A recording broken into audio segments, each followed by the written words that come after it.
Good morning students. So let's start the numericals. आज हमारा concept numericals part 3 का time है। एक्चुअल में हम लोग थर्ड लेक्चर ले रहे हैं जो कॉन्सेप्ट न्यूमेरिकल्स का है। So let's begin with the numericals. तो दोस्तों हमने कल जो है वो एक पेंटागन टाइप का क्वेश्चन देखा था, उससे आगे बढ़ते हैं और एक नया क्वेश्चन देखते हैं। क्वेश्चन है आज का क्वेश्चन नंबर 1 हैज डायपोल के ऊपर है, बट इजी क्वेश्चन होगा, ये कोई दिक्कत नहीं होगी आपको, है ना। वो है two charges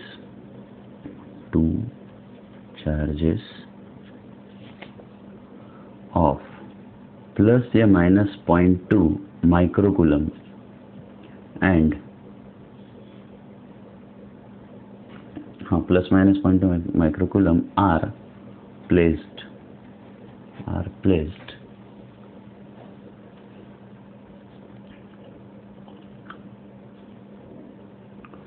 10 raised to power minus 6 centimeter apart.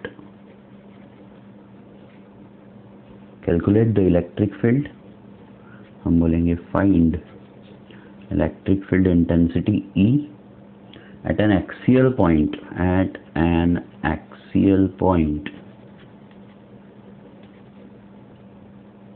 at a distance of 10 centimeter at a distance of 10 centimeter from their midpoint,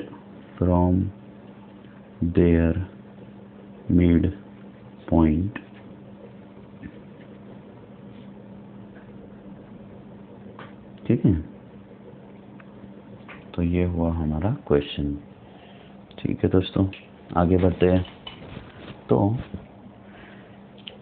देखिए सॉल्यूशन क्या कहता है। ये टू चार्जेस हैं प्लस और माइनस 0.2 माइक्रोकूलम के, जिनको 10⁻⁻6 सेंटीमीटर पे रखा गया है। और इलेक्ट्रिक फील्ड कहाँ निकालने, सीधा सीधा मेंशन्ड है कि एक्सियल पॉइंट पे ही चाहिए। अब क्योंकि डायरेक्टली मेंशन्ड है कि वो एक्सियल पॉइंट पे चाहिए, तो हमें कुछ ज़्यादा सोचने की ज़रूरत अब बची नहीं। At a distance of 10 centimetre. तो देखिए कैसा है कि ये है हमारा एक पॉइंट, मान के चलिए ए, और यहाँ QA जो है वो है -0.2 माइक्रोकूलम, और यहाँ से B पॉइंट है QB चार्ज वाला, वो होगा +0.2 माइक्रोकूलम। और पॉइंट जो है हमारा जहाँ पर हमें इलेक्ट्रिक फील्ड निकालनी है वो है ये वाला पॉइंट P, है ना। और O पॉइंट से, ये मिड पॉइंट से ये P का जो डिस्टेंस है ये हमारा 10 सेंटीमीटर है, और इनके बीच का जो डिस्टेंस है 2A, वो भी हम देख लेंगे, ये वाला डिस्टेंस 2A। तो दोस्तों 2A डिस्टेंस जो है वो है 10⁻⁻6 सेंटीमीटर, है ना। अगर इसको हम मीटर में ही कर ले तो 10⁻⁻8 मीटर। फिर हुआ जो x डिस्टेंस है, मतलब मिड पॉइंट से जहाँ पर हमको इलेक्ट्रिक फील्ड फाइंड आउट करनी है, दैट डिस्टेंस इज 10 सेंटीमीटर। तो आप इसको सिंपली 0.1 मीटर बोल सकते हो। तो यहाँ हमें बिल्कुल क्लियर दिख रहा है कि distance between two charges and the point at which electric field intensity we have to find, है ना, इनमें बहुत ज़्यादा गैप है। मतलब हम ऐसा बोल सकते हैं that x is much greater than a। x जो है वो बहुत ज़्यादा बड़ा है a से, क्योंकि देखो ना ये 10⁻⁻8 और इसे 0.1 मतलब -1, तो बहुत ज़्यादा ही ये वाला जो डिस्टेंस है डायपोल का वो छोटा हो गया as compare to point P से। और एक्सियल पे इलेक्ट्रिक फील्ड निकालनी है, देयरफॉर E एक्सियल का फॉर्मूला होगा हमारा K × 2P/r³ या x³। यहाँ पे सीधा सीधा हम ले लेंगे और किस्सा ख़त्म करेंगे। तो K की वैल्यू, E एक्सियल में K की वैल्यू क्या होगी, 9 × 10⁹ इंटू 2 इंटू P क्या होगा दोस्तों, P होगा Q × 2A अपॉन x³ भी हमें पता है, एंड देयरफॉर 9 × 10⁹ इंटू 2 इंटू ये 2 और ये 2 कैंसिल होके 4, नहीं तो ऐसा करो, इसको 2 ही रखो, क्योंकि Q की वैल्यू है हमारी, Q की वैल्यू है आपकी 2 इंटू, देखो 0.2 माइक्रोकूलम है, तो यहाँ ध्यान दीजिए कि माइक्रो मतलब -6 और 0.2 को अगर मैं 2 लिखूँ तो -7, तो 2 इंटू 10⁻⁻7 इंटू 2a की वैल्यू हमें डायरेक्टली पता है, वो है 10⁻⁸ है ना। और फिर ये हुआ आपका x हुआ आपका 10⁻⁻1 और उसका क्यूब, तो ये हो जाएगा -3। तो अगर हम कैलकुलेशन को आगे बढ़ाएं, 9 इंटू, देखो ये 2 इंटू 2 4, 9 और 4 9 जा 9 दुने 18 36 36 9 चौक काय पड़ा 9 दुने 18 36 9 चौक 36 36। ऑलराइट, अब सारे के सारे पावर आ जाएंगे, 10⁻9 इंटू -7 और -8 क्या हो जाएगा, -15 डिवाइडेड बाय ये होगा 10⁻⁻3, ऊपर जाएगा +3, ये हो जाएगा +12, तो होगा -3। 36 इंटू 10⁻⁻3 न्यूटन पर coulomb is the electric field, axial electric field intensity. इतना आसान सीधा फॉर्मूला वाला क्वेश्चन है, हमें कुछ भी करने की जरूरत नहीं पड़ी।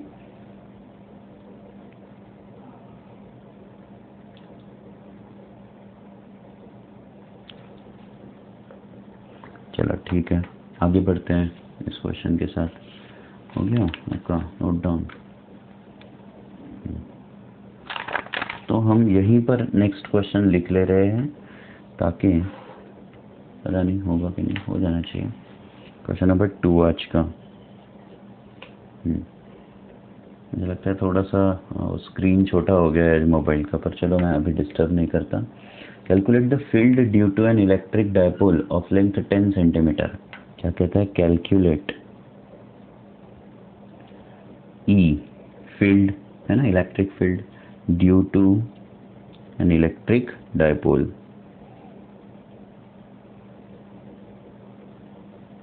calculate the field due to an electric dipole of length 10 centimeter, of length 10 centimeters, or and consisting of charges of plus or minus 100 microcoulomb, and consisting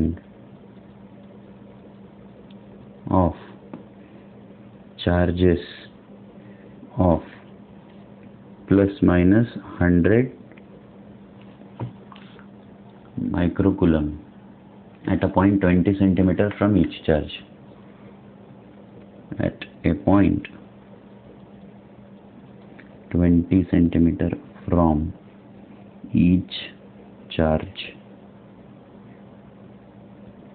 ये हमारा क्वेश्चन हुआ। Calculate field due to an electric dipole of length 10 centimeter and consisting of charges of plus minus 100 microcoulomb।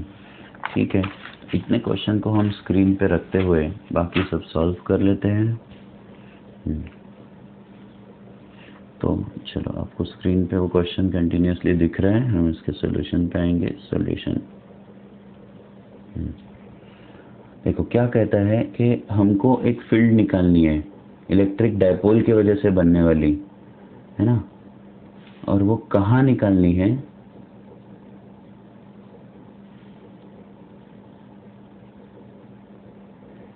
20 centimetre पे होना चाहिए दोनों charges से। ऐसा देखो ना कैसा लिखा है, calculate E due to an electric dipole of length 10 centimetre and consisting of charges of plus minus 100 microcoulomb at a point 20 centimetre from each charge. हर चार्ज से उसका डिस्टेंस 20 सेंटीमीटर होना चाहिए। एक काम करते हैं, ये है हमारा QA चार्ज ए पोजीशन पे, और ये है हमारा QB चार्ज बी पोजीशन पे। और ये जो डिस्टेंस है वो जो हमारा 2A होता है that is 10 centimetre. Okay, QA और QB की वैल्यू हमें पता है। QA की वैल्यू भी -100 माइक्रोकूलम ले लेंगे और QB की वैल्यू लेंगे +100 माइक्रोकूलम। इन शॉर्ट ये हो जाएगा माइनस, ये -6 है तो 10⁻⁻4 कूलम QA और QB जो है वो होगा 10⁻⁻⁴, पॉजिटिव है ना, ये माइनस है ये प्लस है, बस बाकी पावर तो 10⁻⁻⁴ कूलम ही होगी। QA और QB दोनों से ही पॉइंट P 20 सेंटीमीटर पे होना चाहिए। तो एग्जैक्टली हम ऐसा कर लेते हैं ना कि यहाँ से ये है हमारा पॉइंट P का डिस्टेंस, यहाँ से ये डिस्टेंस भी 20 और ये डिस्टेंस भी 20, ऐसा करके चलेंगे तो बराबर हमें ये मिल जाएगा। और ये है आपका मिड पॉइंट। तो सीधा सीधा किस्सा हुआ कि point P is at equatorial point. To keep point P on 20 centimetre from each charge, क्योंकि हर चार्ज से उसको 20 सेंटीमीटर इतने डिस्टेंस पे रखना है, तो हमको सीधा सीधा पता चला therefore point P is at equatorial line. वो कहाँ पर आ जाएगा, इक्वेटोरियल लाइन पे आ जाएगा। बट दोस्तों एक बात ध्यान में रखना, इसकी यह है लेंथ 10, ये डिस्टेंस है 20, हम ये निकाल लेंगे। और क्योंकि 10-20 में बहुत ज़्यादा फर्क नहीं है, तो अब हम सीधा x much greater than a वाला जो फंडा है ना वो नहीं लगा सकते। मतलब इक्वेटोरियल का जो फॉर्मूला था k/p/x³, वो अब हम नहीं लगा सकते, हमें डिटेल वाला फॉर्मूला लगाना होगा। तो सबसे पहले तो मैं आपको r निकालने के लिए सजेस्ट करूंगा। आपका r होगा देयरफॉर, ये r है आपका या x, जिसको हम ये वाला डिस्टेंस लेते थे है ना, तो ये क्या होगा आपका r² वुड बी, या r वुड बी √20 सेंटीमीटर का स्क्वायर माइनस ये हो जाएगा दोस्तों आपका 10 मतलब 5 सेंटीमीटर का स्क्वायर। ओके, तो ये बनेगा 400 - 25, तो r की वैल्यू हो जाएगी 375।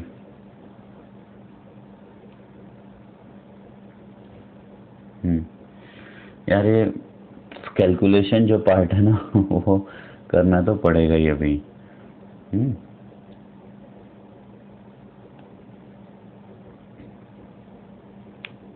तो उसके लिए हमको कुछ दूसरा उपाय है नहीं, हम क्या करेंगे, इसको ये करेंगे 375 का स्क्वायर रूट।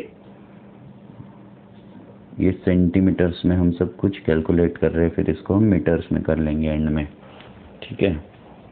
तो इसको ऐसे ही रहने दो आर को। अब अगर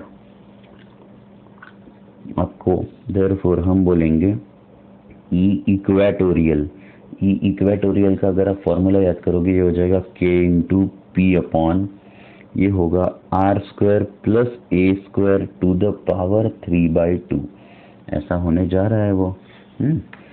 तो k की वैल्यू 9 × 10⁹ इंटू p की वैल्यू q/2a अपॉन r²। अब ये r का स्क्वायर हो जाएगा 375 सेंटीमीटर के फॉर्म में रहेगा, तो आप इसको मीटर में करने जाओगे 3.75 आ जाएगा ये।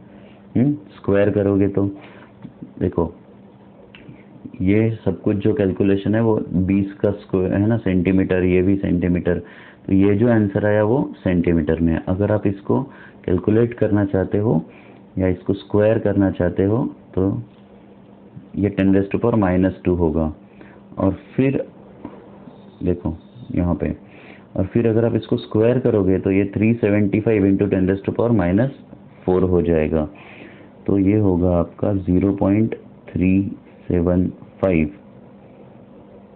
r² प्लस a² क्या होगा, देखो ये 10 है तो ये 5 है, 5 है तो 0.05 है, 0.05 का मतलब 5 है, उसका स्क्वायर करोगे तो 25, तो ये हो जाएगा आपका 0.25 मतलब a का स्क्वायर, और फिर हुआ ये 3/2।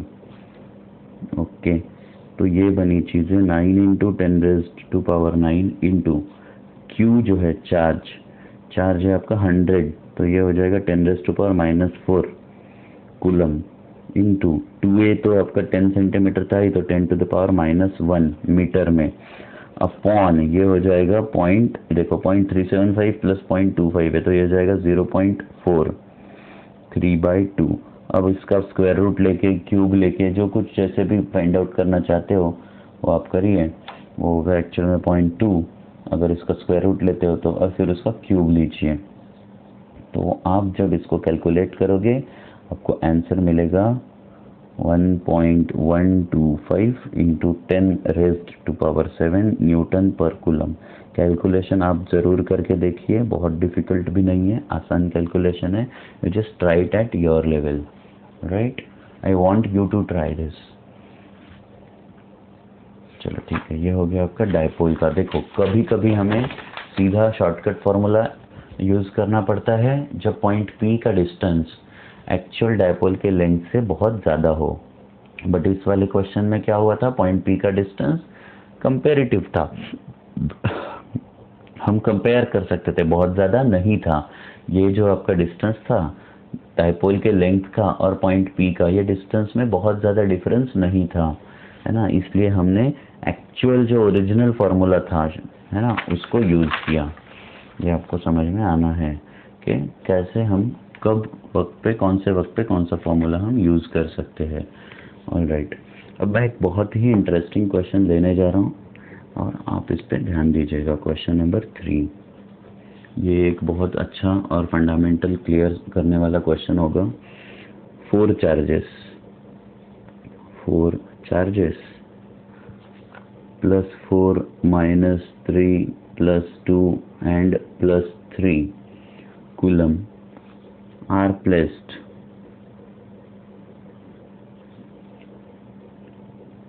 at the corners of square of each side, at the corner of square of each side 1 meter. Find the electric field at the center of the square. Find E, सीधा बोलेंगे हम, find E at center of a square। इस question को आपको बहुत अच्छे से पढ़ना है, बहुत अच्छे से कंसंट्रेशन से देखना है, क्योंकि बहुत सारी चीज़ें अब इसमें इन्वॉल्व होने जा रही है दोस्तों। तो हम क्या करते हैं, एक स्क्वायर बना लेते हैं सबसे पहले, ABCD वाला। ये है आपका स्क्वायर, ओके। और इन डायगोनल्स को टच इसलिए कर रहा हूँ ताकि इसका सेंटर हमें मिल जाए। ये है पॉइंट O।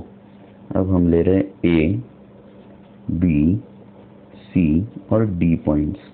दोस्तों A पे जो है वो है +4, QA जो होगा आपका +4, QB जो है वो है -3, QC है आपका +2 और QD है +3 कूलम, ठीक है। और ये हुआ आपका पॉइंट O। तो हमें एक बात अच्छे से समझ में आनी चाहिए कि अब हमें करना क्या है एग्जैक्टली। देखिए मैं आपको समझा रहा हूँ कि इनके वजह से, इन सब के वजह से इस पॉइंट O के ऊपर कितनी इलेक्ट्रिक फील्ड इंटेंसिटी बनी है, ये हमें चेकआउट करना है इन सभी पॉइंट्स की वजह से। तो कैसे बनेगी, देखो जब भी O होगा तो O पॉजिटिव चार्ज होगा, क्योंकि हमें electric field intensity find out करनी है कैपिटल E। तो जहाँ पर भी हम E निकालते हैं वो टेस्ट चार्ज होता है, और टेस्ट चार्ज होता है +1 कूलम का। अब अगर O को पॉजिटिव समझोगे तो A वाला चार्ज इसको रेपेल करेगा। देखो मैं आपको समझा रहा हूँ कि ये वाला जो फोर्स है, ये वाला जो इलेक्ट्रिक फील्ड इंटेंसिटी है EA, ऐसे लगेगी, और QC भी पॉजिटिव है तो पॉजिटिव भी रेपेल करने वाला है, ये वाला इसको ऐसे देगा EC। ये आपको समझ में आना चाहिए। फिर ये देखो यहाँ पे QD इसको रेपेल करेगा इस तरीके से, है ना, क्योंकि ये भी पॉजिटिव है तो ED। बट QB जो है ये इसको अट्रैक्ट करेगा इस तरीके से, QB। तो दोस्तों ये हो जाएगा आपका EB ऐसे। तो EA और EC में सब्सट्रैक्शन होने जा रहा है, बट ED और EB में एडिशन होने जा रहा है। ये आप बहुत अच्छे से समझिए। EA और EC एक दूसरे को अपोजिट है, इक्वल नहीं है। देखो ये +4 चार्ज है और ये +2, तो इलेक्ट्रिक फील्ड इंटेंसिटी +4 की ज्यादा रहेगी। बट क्योंकि दोनों की डायरेक्शन अपोजिट है, एक ही लाइन पे एक्ट करते हैं बट अपोजिट डायरेक्शन है, बस इस वजह से EA में से EC को हमें सब्सट्रैक्ट करना है। यहाँ पे EB की डायरेक्शन और ED की डायरेक्शन क्योंकि सेम है, तो हमें क्या करना होगा दोस्तों, EB और ED को ऐड करना होगा। तो पहले तो हम चारों की इलेक्ट्रिक फील्ड इंटेंसिटी निकाल लेते हैं। ये हमारा डायग्राम वाला किस्सा इतना। मैं बाकी का स्पेस पेपर का यूज करने जा रहा हूँ। तो दोस्तों EA होगा आपका K into QA upon R cube, ये वाला डिस्टेंस। अब देखिए ये वाला डिस्टेंस भी तो हमें सबसे पहले ही फाइंड आउट करके रखना होगा, और वो डिस्टेंस हम कैसे, यहाँ पे मैं ये भी सब कुछ करने से पहले ये डिस्टेंस कर लेता हूँ, AO, OC या OB या OD डिस्टेंस। पहले तो स्क्वायर की साइड है क्या गिवन, यस, स्क्वायर की साइड है हमें 1 मीटर गिवन। अब अगर ये भी 1 मीटर है और ये भी 1 मीटर है, तो इसका डायगोनल क्या होगा, AC जो होगा वो होगा under root of AB square plus BC square. ये जो आपका AC लेंथ है वो AB square plus BC square का स्क्वायर रूट, तो 1 स्क्वायर प्लस 1 स्क्वायर ये क्या हो जाएगा दोस्तों, √2 है ना। बट इसका आधा, देयरफॉर AO क्या होगा आपका √2/2, तो दिस वुड बिकम 1/√2। ठीक है, ये AO आपको ध्यान में आ गया कि कैसे हमने फाइंड आउट करा है। अब आपको थोड़ा सा और ध्यान देके, है ना, कंसंट्रेशन से समझना है कि अब हर एक का देखो, EA जो होगा इलेक्ट्रिक फील्ड इंटेंसिटी EA क्या होगा, K into QA upon AO square. तो दोस्तों ये हो जाएगा 9 इंटू 10⁹ इंटू QA हो जाएगा 4 अपॉन AO हो जाएगा 1/√2 का स्क्वायर, मतलब 2 और 2 आएगा ऊपर से, तो ये हो जाएगा 9 इंटू 10⁹। एक्चुअली इसको K ही लिखना ज़्यादा बेटर है, पर चलो जाने दो, चलो मैं K ही लिख देता हूँ यार।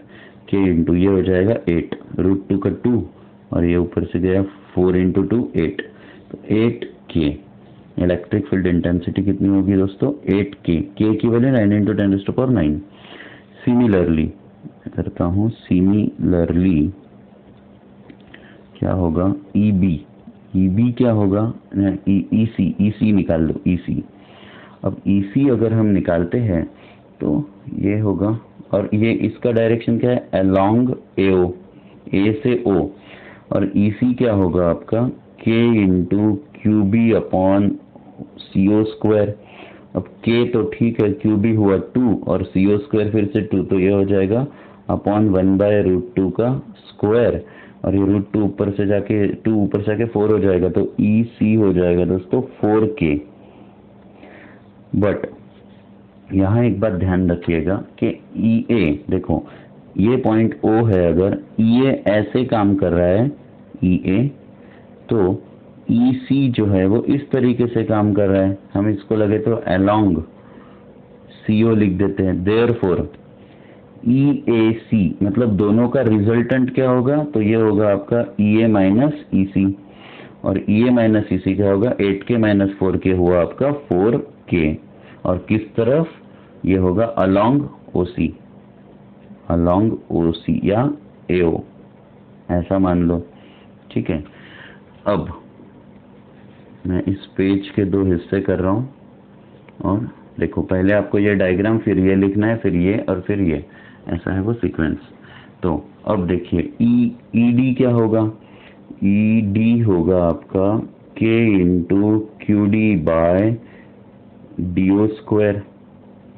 तो ये मैं अगर डायरेक्टली लिखूं, K इंटू QD हुआ 3 और इंटू 2, तो ये हो जाएगा 6K, और ये लगेगा अलोंग DO। और फिर अगर आप EB को देखना चाहते हो तो K इंटू QB अपॉन ये लगेगा आपका BO स्क्वायर, तो K इंटू 3 अपॉन 3 इंटू 2 हुआ 6K। बट ये भी अलोंग क्या लगेगा बच्चों, OB। तो देखिए ये जो है, इनका जो इक्वेशन बनता है, ये ऐसे लग रहा है ED, और ऐसे ही लग रहा है EB, क्योंकि दोनों सेम लाइन पे सेम डायरेक्शन में है। देयरफॉर हम बोलेंगे कि ED ईडी बी जो है वो ईडी प्लस ईबी हुआ, माइनस नहीं, क्योंकि दोनों सेम डायरेक्शन में, तो 6 + 6 12K। ओके, बट अब यहाँ आपको एक बात बहुत अच्छे से समझनी है। अब देखो मैं क्या समझा रहा हूँ आपको, ध्यान दीजिएगा। यहाँ पर ये और EC जो था इस डायग्राम में, देखो मैं 2 डायग्राम्स ड्रॉ करूंगा यहाँ पे ऐसे। O के ऊपर EA ऐसे लग रहा था और EC ऐसे लग रहा था। ओके, तो इन दोनों का जो रिजल्टेंट बना वो ऐसे बना, इस डायरेक्शन में EAC, नहीं सॉरी, इस डायरेक्शन में उल्टा उल्टा ऐसा, क्योंकि EA बड़ा है तो EAC ऐसे बनेगा O के रिस्पेक्ट में। और ये वाला ED अगर ऐसे लग रहा था और ये EB इस तरीके से था, तो इनका जो कंबाइन बनेगा, ये बनेगा आपका EDB, वो इस डायरेक्शन में। तो फॉर पॉइंट O देखिए, फॉर पॉइंट O आप अगर थोड़ा सा ध्यान देंगे तो देखिए O के ऊपर ये दोनों का कॉम्बिनेशन, O के ऊपर इन दोनों का कॉम्बिनेशन ऐसे लगा है EAC, और इन दोनों का कॉम्बिनेशन ऐसे लगा है EDB, ऐसे बना है। तो दोस्तों अब इनके बीच में एंगल क्या होगा, तो ये वाला एंगल बनेगा। देखिए इस डायग्राम से आपको ध्यान में आने वाला है दिस एंगल। तो देखिए ये आपका एंगल आपको फाइंड आउट कैसे करना पड़ेगा। ये 2 साइड्स सेम है, ये 2 साइड्स सेम है ना, ये वाला मतलब OB और OC सेम साइड है, या फिर ये आपका 90 डिग्री एग्जैक्टली बीच में से जाएगा, तो this one is 45, this one is 45, 45 45, तो ये ऑटोमेटिकली क्या हो जाएगा दोस्तों, 45 ही होगा। यही आपको यहाँ पे समझना है ना।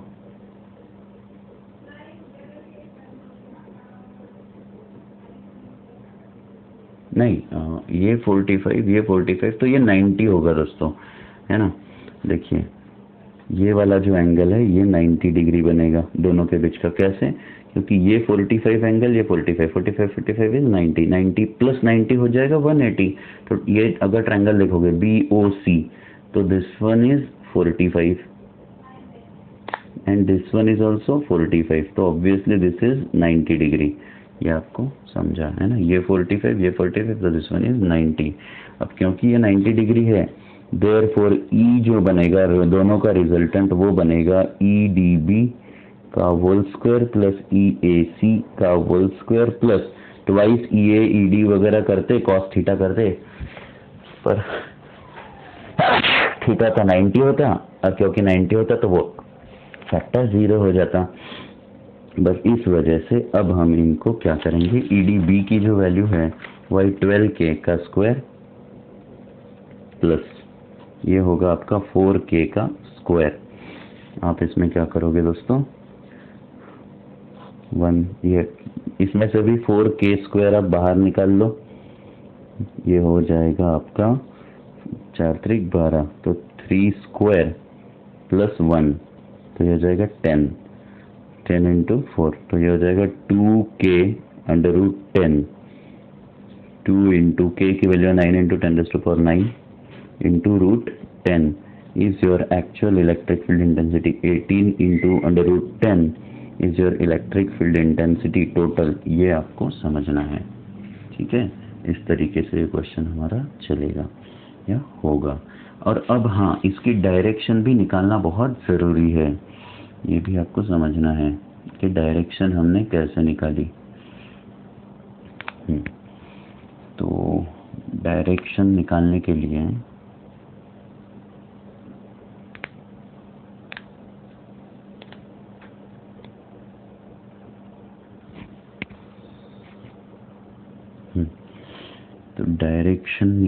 लिए हमें क्या करना है, देखिए ये वाला EAC है, तो अब इसके साथ EAC के साथ ये मान के चलो कोई रिजल्टेंट है आपका E, तो ये वाला एंगल बीटा एंगल या अल्फा एंगल कितना होगा ये हमें फाइंड आउट करना है।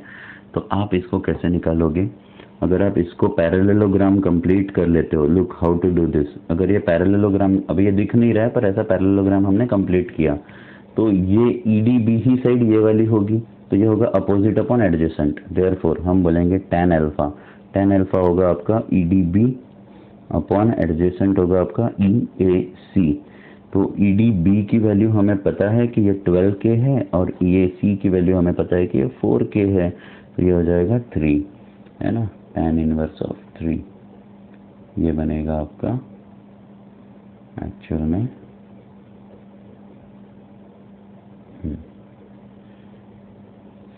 Value of tan alpha. तो आप इसको फिर बीटा करके फिर से निकाल सकते हैं आगे पीछे करके। चलो ठीक है, ऐसे हो गया। Direction of resultant field alpha भी निकाल सकते हो। यहाँ पे ये क्वेश्चन खत्म होता है। चलो ठीक है बच्चों, एक आखिरी बात इम्पोर्टेंट क्वेश्चन, 1-2 क्वेश्चंस बाकी है, मैं उसको कल कवर कर लूँगा और हमारे कॉन्सेप्ट न्यूमेरिकल्स खत्म हो जाएंगे।